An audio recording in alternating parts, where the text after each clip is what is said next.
Muitas vezes as melhores ideias são provenientes das maiores crises. Não foi diferente com o que hoje é uma das maiores empresas do mundo e a premiação gastronômica que compartilha o mesmo nome.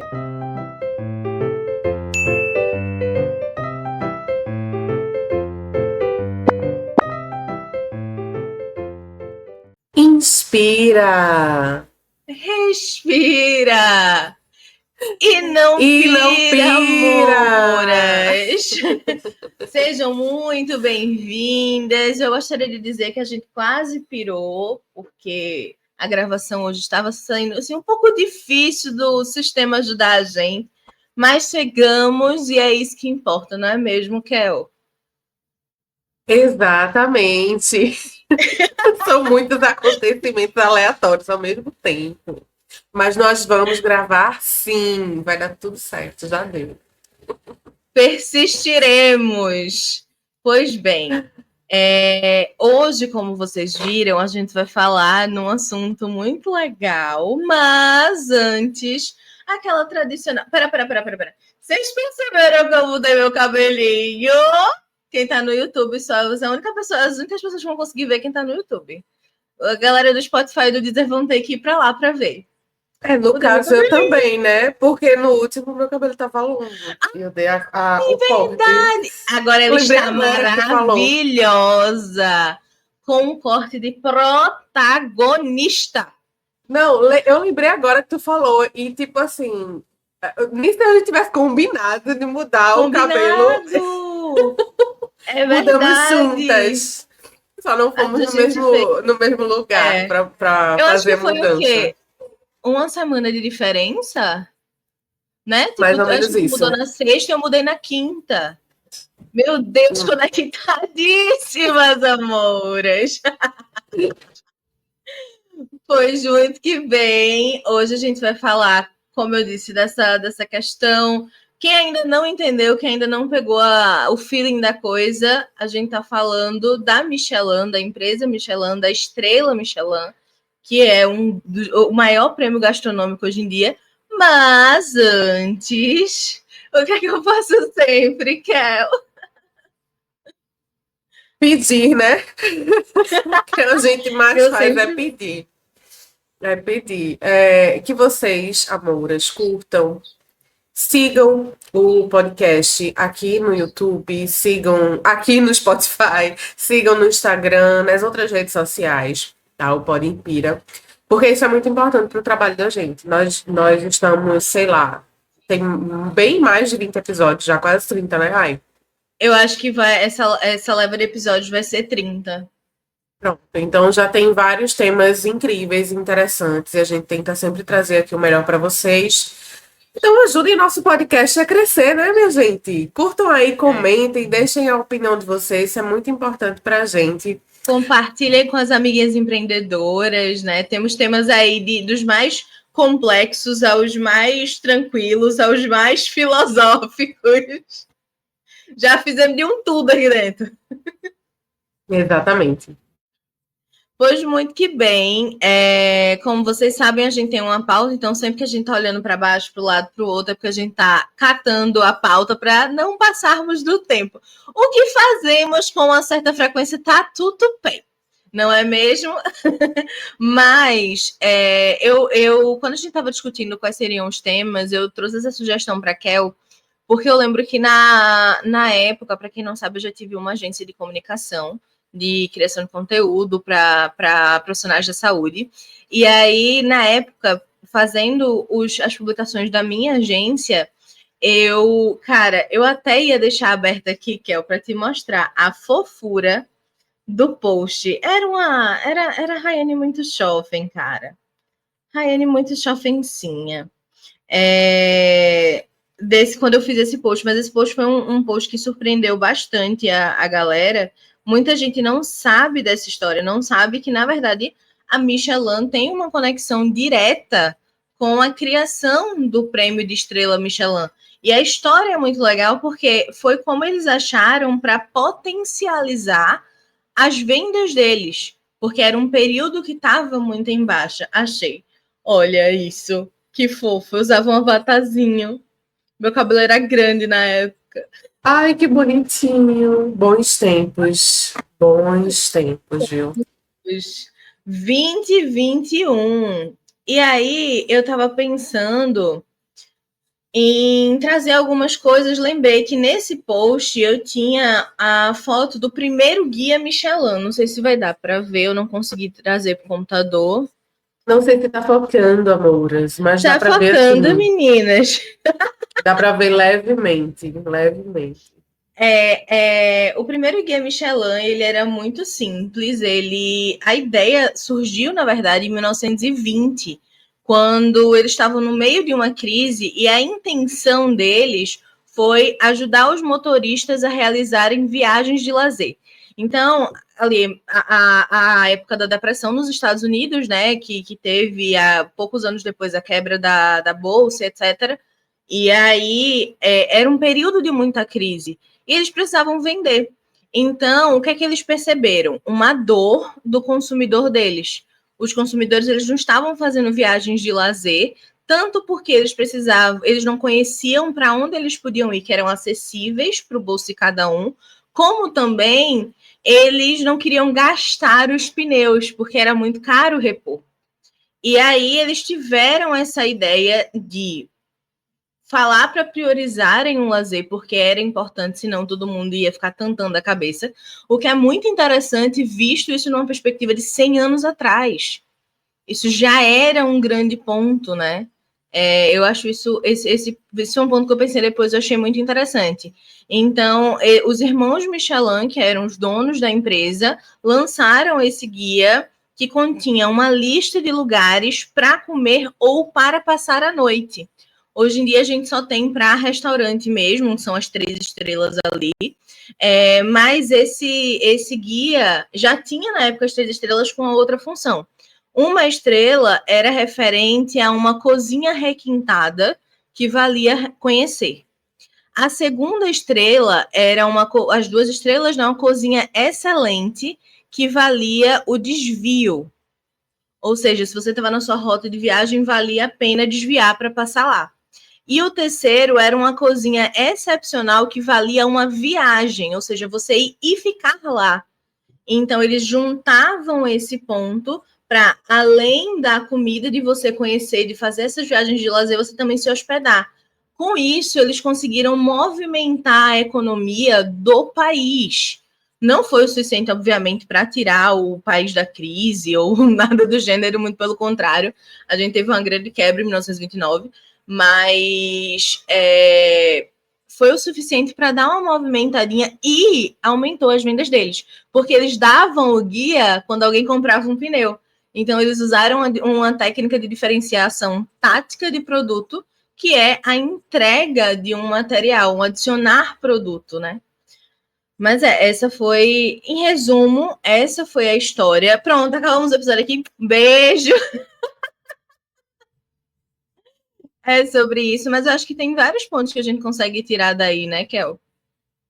Sim, o que eu acho muito interessante é isso ter se mantido por tanto tempo e ter se transformado no que é hoje, né? Que é uma grande obsessão dos grandes chefes com grandes restaurantes terem uma estrela Michelin que seja. Nós vemos isso em séries, em filmes. Eu lembro que aquela série Emily em Paris, o rapaz lá, que é o affair dela, ele é um chefe francês e a grande obsessão dele é a tal da estrela Michelin. Então, passam vários episódios ele tentando ali. E aí você vê os vários restaurantes que ele frequenta, os outros chefes, a dinâmica, né, daquele setor gastronômico ali, daquela área gastronômica. E é bem interessante, se tornou uma coisa tão diferente, tão importante, que é como você falou no começo. Tem muita gente que não sabe que de fato tem a ver com a marca Michelin, né, dos pneus. E assim, uma coisa que eu acho interessante é que no final das contas, apesar deles oferecerem, isso aqui, essa cozinha vale você desviar o caminho. E aí no guia eles também colocavam, talvez você precise abastecer o carro, então você pode passar por esse posto. Você pode fazer essa roda se você tiver com mais pressa. Você pode, então, se seu pneu furar, tem aqui esse mecânico, que era um mecânico Michelin, entendeu? Eles fizeram algo que não só beneficia a venda deles, do produto deles, mas que beneficia toda uma cadeia, né? Uma economia, um ecossistema, assim, e eu honestamente acho isso para 1920 uma sacada absurda, porque é pensar na experiência do cliente a tal nível que hoje em dia tem muita gente que não pensa, sabe? A gente falou, acho que o episódio passado sobre a experiência do cliente. E, cara, isso é uma puta de uma experiência do cliente. É simplesmente incrível, detalhado. E, obviamente, que eles fizeram escola, né? Porque aí outras empresas seguiram dos seus jeitos, e aí é que eu acho legal, pegaram uma ideia e construíram dentro das suas realidades, como, por exemplo, a Red Bull, que apoia esportes extremos. É muito do conceito hoje, quando a gente pensa em marca Red Bull, a gente já pensa um pouco em esportes, em aventura, até pelo slogan, né? Te dá asas. Mas a Red Bull, para quem não sabe, foi inspirada numa bebida tailandesa reformulada e lançada na Áustria em 1987. E aí, a estratégia para crescimento da marca e desenvolvimento da marca foi associar a marca a esportes radicais e desafios extremos. Então, existem vários prêmios de Red Bull. A Red Bull é associada a todo o campeonato de surf, por exemplo, é o que mais tem. Eles criaram eventos como Red Bull Stratos, o Flutec. Eu estava vendo esses dias, chegou para mim no Instagram um vídeo de um. Vez ou outra chega para mim os vídeos da Red Bull, porque eu sempre fico embasbacada assistindo. Mas era, segundo eles, o desafio mais difícil do mundo. E aí foi uma mulher que estava fazendo, que as mulheres são o supra-sumo, foi uma mulher que estava fazendo, era tipo uma pista, e nessa pista tinham vários obstáculos que exigiam uma força extrema. E aí, por isso que eles consideram o desafio mais difícil do mundo, e ela tinha um tempo para fazer. Eu queria dizer que ela fez na metade do tempo que ela tinha. Maravilhosa. Mas eles associaram muito a isso com o intuito de se conectar com aquele público. E aí, o que é que eles fazem? Se você quer ser um atleta de alto nível que está se desafiando em esportes radicais, você pode ir atrás de um patrocínio do Red Bull. Ao mesmo tempo que eles estão beneficiando a marca, porque eles estão estampados em vários lugares, eles estão beneficiando os atletas através do patrocínio. E eles estão, dentro de uma concepção deles, ajudando a população mundial. Isso já foi uma declaração dada pelo CBO, né, o Chief Brand Officer, da Red Bull, o responsável pela marca, que a intenção deles é estimular os esportes cada vez mais na população. Então, também tem um propósito por trás. Cara, a gente tá gravando esse episódio, mas muito em breve a gente vai gravar um episódio sem tema. E eu tô aqui, que eu falo isso, eu passo, nossa, a gente pode desenvolver isso no episódio sem tema. Esse episódio sem tema vai ser um caos. Eu gosto. Desenvolver isso em que sentido? Cara, se você for olhar para as grandes marcas mesmo, você observa que por trás delas sempre tem um propósito. Ah, mas esse teu propósito não é cumprido. Tá, tudo bem. Isso é mais um outro papo. Mas a ideia é levar os esportes ainda mais para a população, o exercício físico, o desafio, tal. Na Michelin, a ideia é movimentar a economia local para que a gente consiga ter uma renda. Isso é um grande propósito. Então, eu acho que esse é um ponto importante para a gente talvez falar lá também, o quanto ter um propósito por trás de um negócio movimenta. Mas, enfim, voltando aqui, eles levam a Red Bull hoje muito mais como um estilo de vida, e eu achei isso incrível, do que como uma bebida apenas. Quem tem... Literalmente, eu fui dar uma pesquisada quando eu estava escrevendo essa pauta, e existe uma hashtag chamada estilo Red Bull, que não é tipo estilo físico, não, é estilo de vida mesmo. Gente que tá tipo o tempo inteiro se desafiando. Teve um vídeo muito bom, que inclusive viralizou, um tempão atrás, que era um cara pulando de um precipício. E aí ele falando, a legenda que eu tinha visto era assim, como entender como usar física depois de adulto.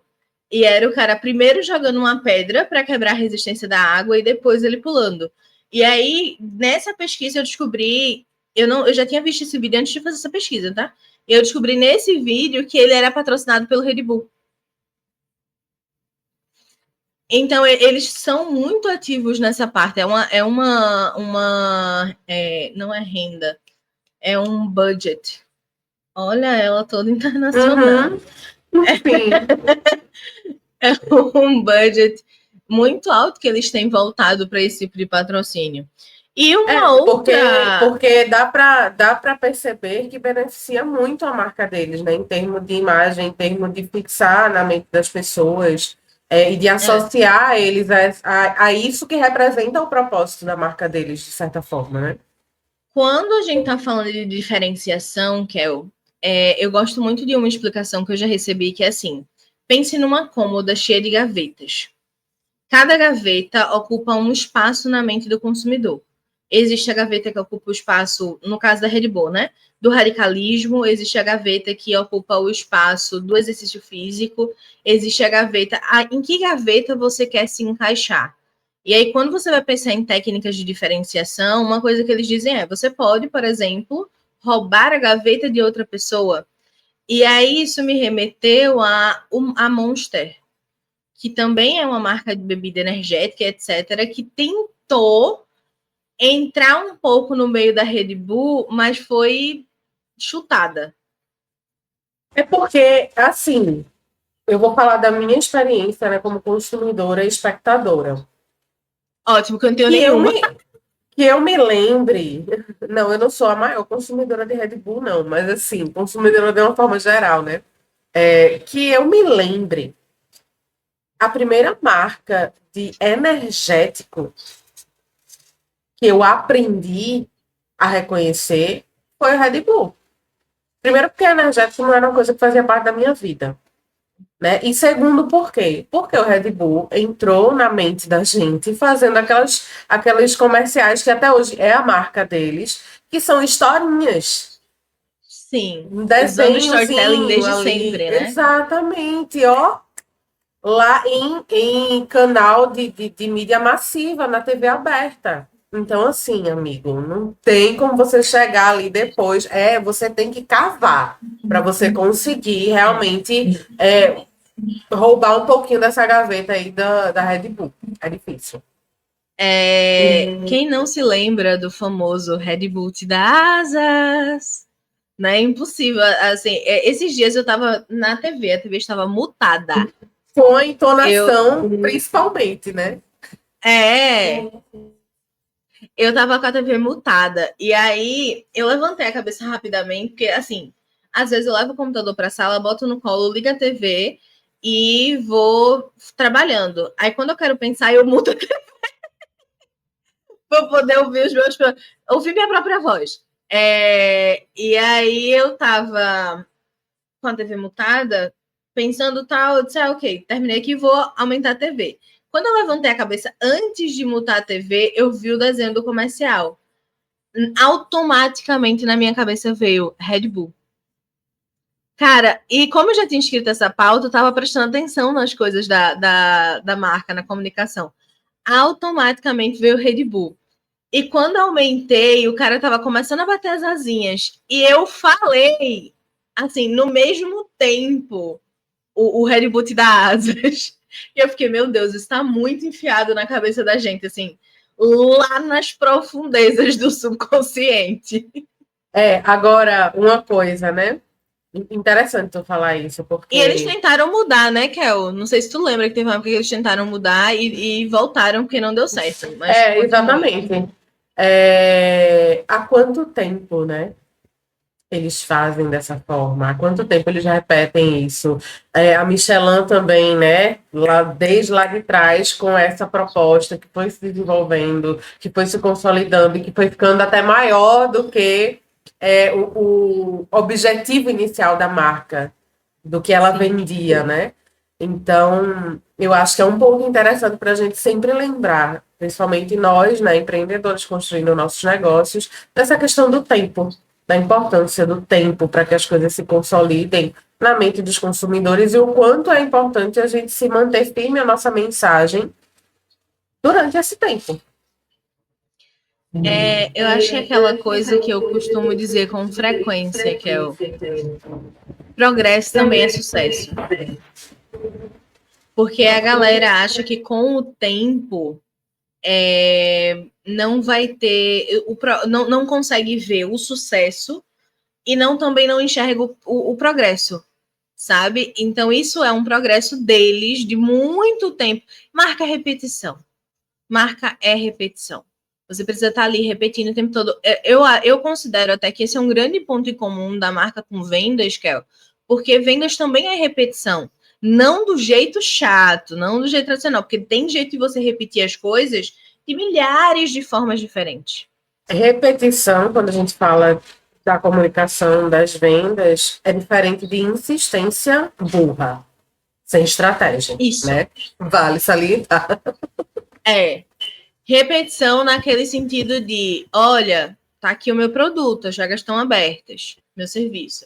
Aí, amanhã, olha, as vagas estão abertas. Não é você repetindo com a pessoa, com uma pessoa específica, sabe? É literalmente porque isso é uma coisa que eu digo a todas as mentoradas, e assim, eu e que a gente tem muito esse pensamento comum que é, ninguém tá ali acompanhando você o tempo todo para saber o que você tá, ninguém vê os seus stories todos os dias. Ninguém vê os seus stories todos os dias. Então, o que você falou hoje pode ser útil amanhã, com toda certeza. Porque teve alguém que não viu. E pode ser que esse alguém seja o seu cliente. Exatamente. Enfim, de novo, mais um papo para quem sabe o episódio sem nome, sem tema.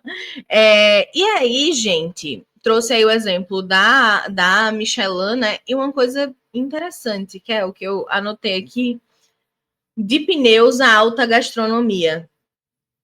Veja, isso mostra pra gente elasticidade de marca, que eles souberam fazer muito bem, né? Isso mostra pra gente que é um produto que, tudo bem, um pneu é caro, mas é um commodity. E ele é visto como um produto de baixa percepção de valor, diferente da alta gastronomia.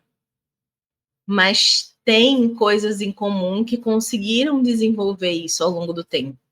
E, novamente, o tempo aqui foi o ponto-chave, porque eles também não fizeram isso da noite para o dia. No primeiro ano, o Guia Michelin não teve tanto engajamento, não teve tanta compra, não foi disruptivo. No segundo ano, eles triplicaram o faturamento por causa do Guia Michelin. As pessoas iam pedindo o Guia Michelin, até que eles começaram a vender o Guia Michelin independente de pneus, de tão alta demanda. E teve um ano que o faturamento do Guia Michelin ultrapassou o da venda de pneus. Sabe? Olha aí. Então, mas aí voltando, continuando, o último que eu trouxe, o último exemplo que eu trouxe foi o Guinness. O Guinness era a cervejaria Guinness, lá em 1955. Depois, essa é muito boa e é muito cara. Eu não sei porquê, mas para mim representa muito Guinness. E aí, o que é que aconteceu? A gente tá falando da criação do Guinness Book, tá? Para quem ainda não pegou. Mas existia uma cervejaria chamada Guinness. E em 1955 houve uma discussão na cervejaria sobre quem poderia mensurar recordes. E a partir daí surgiu o Guinness Book. Uma briga de bar originou o maior livro de recordes do mundo hoje em dia. Mas, basicamente, eles estavam discutindo, literalmente debatendo, quem poderia resolver recordes. Tipo, garantir que aquilo era de fato um recorde. É porque geralmente essas discussões ficam naquela briga. Não fui eu, não foi ele, não foi, né? Cada um quer ser dono do melhor resultado. E aí precisa ter alguém para de fato julgar e dizer quem é que é o dono daquele melhor resultado. Vocês já abriram o Guinness Book, o site, para ver os recordes que tem lá? Tem dos recordes mais. Cara, eu não queria usar essa palavra, porque eu não concordo, mas é para a gente entender o conceito. Dos mais estúpidos. É dos mais. Não é simples, mas é dos mais inimagináveis. É dos mais assim, gente, mas por quê? Assim, a pessoa um dia Como é que estava em existe esse casa. recorde? A pessoa um dia estava em casa e ela resolveu bater o recorde de quantas balançadas ela dá numa rede. Por quê? E aí alguém foi tentar superar o recorde dela? Qual o tamanho da maior bolha de chiclete? Eu lembro, Rai, de um programa que passava na TV aberta. Assim, eu lembro entre aspas, né? Eu acho que eu lembro entre aspas né? também. Porque eu não lembro se era um programa brasileiro, se era um programa de fora e era traduzido. Eu sei que ele tinha a ver com o Guinness. Eu acho que eles traziam recordistas do Guinness para se apresentar, alguma coisa desse tipo. E assim, eram realmente as coisas mais incríveis, as mais bizarras. E, cara, diferentemente do Guia Michelin, que demorou uns anos para pegar, né, no gosto, o Guinness Book virou um fenômeno mundial rapidamente.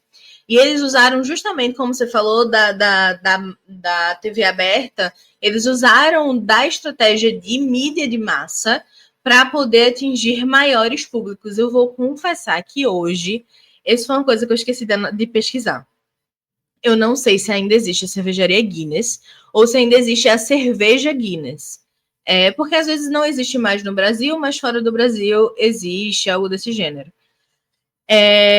Mas esse livro associou a marca Guinness à competição, inovação e diversão, consolidando-se além da cerveja. Então, houve até uma transição de carreira Para a marca Guinness, da marca Guinness. Ó, eu achei aqui, pelo menos segundo a nossa amiga inteligência artificial, Gemini, a cerveja existe sim, e ela é fabricada pela St. James Gate Brewery, em Dublin, na Irlanda. Ela é fabricada por essa cervejaria. Ela existe Ela ainda. foi comprada, né? E o programa era na TV Record em 2005, 20 anos atrás, que passava. Era Guinness, o mundo dos recordes. Era exatamente isso. Eu estava em 2005, eu estava no auge dos meus 8 anos. Eu lembro minha avó assistindo, meu pai assistindo. Por isso que eu lembro, mas eu lembro é tal qual Entre você, aspas. entre aspas. Pois bem, eu pensei em trazer esse assunto, resumindo, a gente falou aqui Estrela Michelin, Red Bull, Guinness Book, Guinness, né, na verdade. Mas o que é que a gente pode tirar de tudo isso, né? Principalmente falando especificamente do branding, eu acho que ela vai falar alguma coisinha sobre vendas. Mas dentro da questão do branding, vou. Mas o que a gente pode tirar de lição disso é que às vezes uma ideia que pode parecer besta ou pode parecer simplesmente um complemento de renda, na verdade pode ser uma ideia que muda o seu negócio, mas não necessariamente você vai ter essa ideia. O que a gente tem que tirar daqui é a lição de olhar e pensar como é que a gente pode inovar dentro do nosso negócio. Como é que a gente pode não olhar só para o próprio umbigo, porque se você olhar para cada uma desses exemplos, elas não estavam olhando só para o próprio umbigo. Elas também estavam olhando para as outras pessoas. Um negócio, gente, ele é feito de pessoas. Lá na Ressurgir, eu tenho uma partezinha que eu pergunto qual é o problema que você resolve. E aí eu coloco sempre uma frasezinha que é: problemas inspiram soluções e pessoas possuem problemas. qual é a solução que você inspira. Então, eu acho que... qual é a solução que você oferece? Desculpa. Mas eu acho que isso é uma coisa que a gente tem que parar e pensar. Às vezes a gente está tão bitolado a olhar só para o que a gente quer vender, o que a gente quer oferecer, a gente esquece de olhar para o que é que as pessoas necessitam. O que é que elas precisam? Dentro da minha capacidade de trabalho, dos meus conhecimentos, como é que eu posso tocar nelas? E isso vai te dar uma outra visão de negócio quase que imediatamente. Porque você começa a pensar de um outro ângulo. Eu acho que esse é muito o espírito do empreendedor.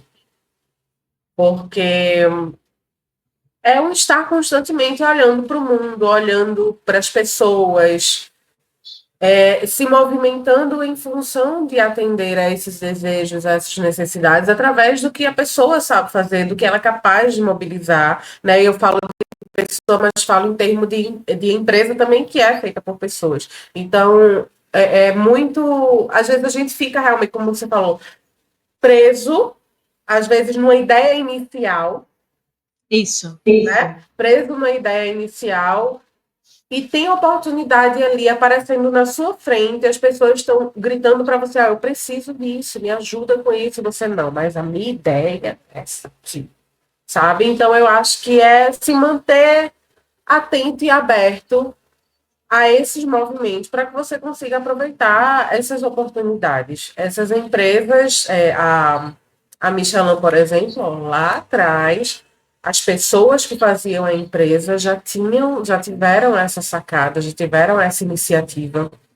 E isso nos ensina muito, principalmente porque hoje, atualmente, 2025, você pode estar assistindo isso em 2045, nós já estaremos idosas com, enfim, nosso chá e nosso café. Aposentadas, talvez. Né, passeando pelo mundo. Mas hoje, 2025, nós estamos vivendo tempos muito mais velozes do que, sei lá, em 1920, né? E essas oportunidades, essas mudanças, esses movimentos, eles acontecem muito rápido por perto da gente e das nossas empresas, dos nossos negócios. Então, é muito importante estar atento a isso e ser flexível, que é uma grande característica do empreendedor, e ser flexível para fluir com essas mudanças, de ter o pensamento, essa mentalidade flexível de adaptação, de inovação, como você falou.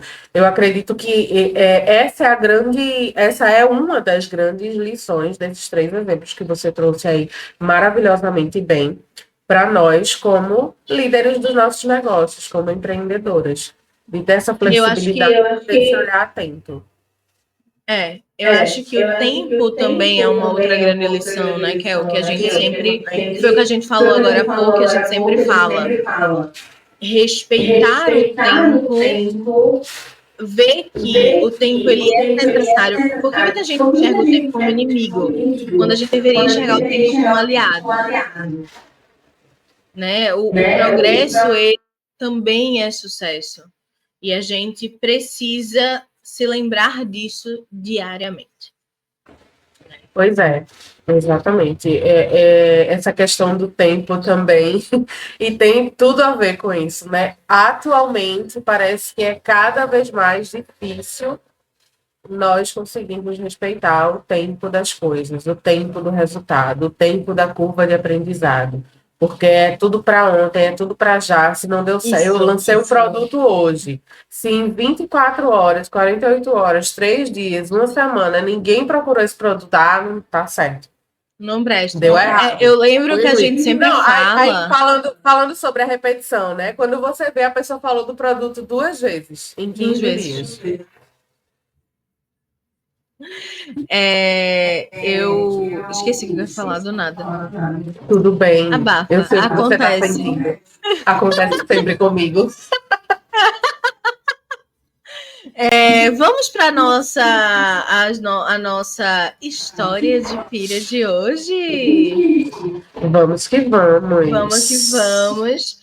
Ai, gente, eu sei que eu ainda não fiz uma vinheta, mas é que o caos que está do lado de cá, vocês não estão entendendo.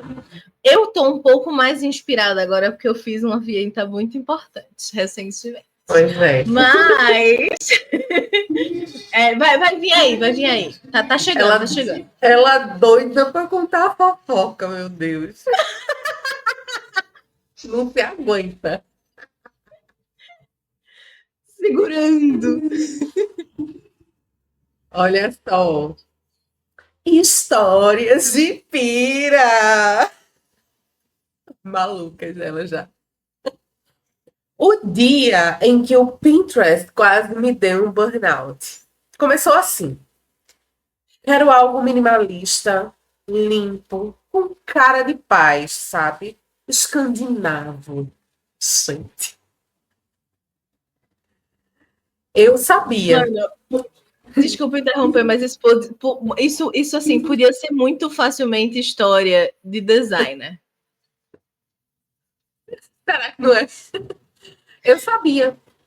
Fiz o projeto mais leve da minha carreira. Paleta neutra, linhas retas, iluminação estratégica. Ela aprovou com emoji de coração branco. Ai, que minimalista! Tudo certo. Até a obra começar. Não é design. Até a obra começar. Então veio a primeira mensagem. Amiga, vi uma referência linda no Pinterest. Um banheiro com azulejo vermelho, estilo retrô. Tem como adaptar? Quer dizer, a pessoa vai do minimalista escandinavo ao vermelho retrô para adaptar. Não, ao mid-century modern, literalmente. Respirei, dei um sorrisinho e adaptei. Uma semana depois, meu Deus, eu estou me identificando muito. Uma semana depois, e se a gente fizesse uma parede de cimento queimado e colocasse uma rede na sala? No décimo. Eu tô rindo, mas é com respeito. Tem obra. Eu vou botar que eu tô descontrolada. O microfone desesperado.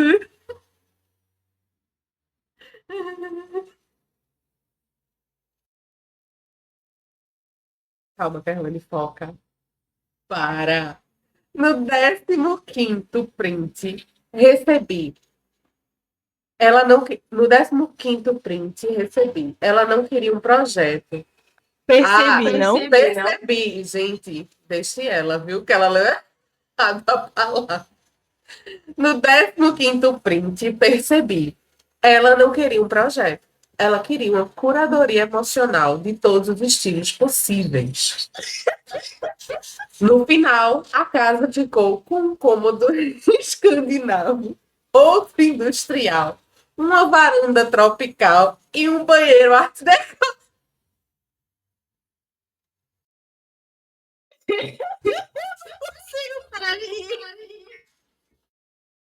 Olha, jamais será uma casa monótona.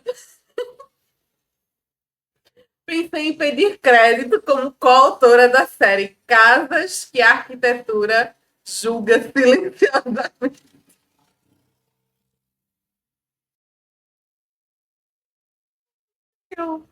Moral da história. Toda arquiteta já teve seu momento Pinterest mais cliente definida igual surto. Minha gente, assim, disparado. Uma das melhores histórias de pira que a gente já contou aqui. Eu não consigo Não, sério, eu fui contando e imaginando a cara dessa pobre coitada dessa arquiteta. O ataque cardíaco, cada mensagem, meu Deus, mais uma coisa. Ai, meu Jesus, o que é agora? Gente, por quê? Por quê? As pessoas falam assim. Eu queria dizer que isso poderia facilmente ser história de design, né? O designer gráfico, tá, galera? Designer De interiores também, porque ela fez uma coisa de design em interiores, não só um projeto arquitetônico. Mas, cara, sério, ó, maquiagem na minha maquiadora. Já rolou coisa desse gênero. Uma vez a mulher chegou com uma foto de Gisele Bündchen pra fazer a maquiagem igual. E no meio da maquiagem ela tava pedindo para adicionar mais coisas. Mas, enfim, assim, eu acho que é isso. O que eu fiquei pensando é o seguinte. Na operação, assim, da entrega desse produto, né? Desse serviço, na verdade. Como isso deve ter servido de experiência para ela, de repente, olhar para algumas coisas que ela ainda não tinha visto, sei lá, de repente ter alguma cláusula diferente no contrato. Isso. Né? Um alinhamento de expectativa mais. Né? Porque às vezes a gente acha que está tudo muito claro, mas dependendo da pessoa, você aprende esse tipo de lição. Uma cláusula de alterações. Isso é uma coisa que, por exemplo, eu não tinha no começo, quando eu comecei a trabalhar com como designer. Eu não tinha, mas eu precisei colocar, porque as pessoas pediam 20 mil alterações diferentes. Eu acho que isso serve muito, por exemplo, para ela. Certamente, depois disso, ela colocou alguma cláusula de tipo tantas alterações, tantas refações. Eu acho que talvez também tenha faltado aí, que é uma reunião, senta aqui, vamos conversar. Olha, vai ficar você quer um estilo minimalista escandinavo. Beleza que você não queira mais, mas se a gente botar cada cômodo num estilo específico, vai ficar parecendo uma amostra de design, uma amostra de arquitetura, uma casa cor da vida. Não, e assim, que seja, se o cliente quiser, que seja. Só se que ele quiser. se ele quiser que seja, é o gosto dele, e é isso, o profissional dá opinião. É a casa dele, porque, e ponto. Não, o profissional é certíssimo sentar e dar a visão do profissional, porque muitas vezes o cliente acha que vai ficar legal, e aí o profissional, beleza, vamos fazer assim. Aí quando prepara, ele diz, poxa, não gostei, né? Então é válido o profissional dar a visão dele, ó, assim não vai ficar tão legal por conta desse motivo. Se o cliente insistir, não, mas eu quero mesmo assim, tudo bem. Contratinho ali, eu acho que o mais importante é essa questão de quantas alterações, de para onde é que a gente pode ir, até onde a gente pode esticar esse. Ai, meu Deus, essas mudanças, nossa, que delícia contar essa história de Pira. Infelizmente, uma pena aqui para a Amora que viveu isso, Amora. Espero que depois dessa você tenha tido vários clientes assim mais tranquilos de trabalhar, né? Sucesso para você que você merece, minha filha. Mas aí você, desculpa a risada, foi com respeito, me rendeu assim uma crise de riso maravilhosa, porque realmente, e foi uma crise de riso entendendo o desespero, eu acho que esse é o ponto. Mas bem, senhoras, ficaremos por aqui. Esse é o episódio de hoje. E claro, não esqueçam de seguir a gente nas redes sociais, @RaianeSthe, RyanneSthe. Kerlane Real. E o nosso querido Pod Inspira. Lembrem sempre de compartilhar os episódios, de seguir a gente lá no Instagram, de comentar no YouTube, no Spotify também tem espacinho para comentários agora. Mas venham sempre para o YouTube para ver a carinha da gente, é sempre mais legal, eu juro. Só aproveitar que a gente ainda tem tempo e aproveitar esse momento de pedir para vocês seguirem para fazer um desabafo, minha gente. Tem tanta gente publicando coisa ruim na internet, assunto bosta, falando besteira, coisa errada. Nós estamos aqui entregando tudo. Apoiada. Do bom e do melhor. Apoie essa amada e essa senhora. Olha, a gente tá entregando ouro, aquela do marketing digital, né? A gente tá entregando ouro. Em pó, querida, que é mais caro. Não, mas sério, a gente tá com bastante. Estamos com vários episódios muito interessantes. Se você está começando seu negócio, se você conhece uma amiga que está começando negócio, a gente fala aqui desde o começo até o final, eu costumo dizer, porque a gente tem pautas de como começar. Inclusive, na primeira temporada teve uma sequenciazinha de episódios que foi justamente voltado para isso, né, Kel? Como também tem do dia a dia, das coisas que vão surgindo depois que você já começou. E honestamente, como o Kel falou, tem tanta coisa aí ruim no mercado. A gente está entregando uma coisa tão boa. Ajudem a gente a desenvolver esse projeto. Nós não sabemos de tudo, nós não somos donas da verdade. Mas assim, sim. 35 anos na lata. 22. 28. Eu falei de propósito. 28. Não é possível, né, gatas? Que a gente não tem alguma coisa para entregar aqui para vocês. Então venham acrescentar também, tragam suas opiniões, discordem da gente, né? Com muito respeito, aqui embaixo, que a gente ama. É assim que as pessoas crescem, aprendem, evoluem, constroem coisas incríveis juntas. É isso? É isso. Eu até esqueci de tirar o banner do Pod Pira. Mas do Histórias de Pira, a outra, doidinha já. A vida é uma grande história de pira. É verdade. Pois muito que bem. Um beijo para vocês. Até o próximo episódio. Estaremos aqui na próxima quinta. Tchau!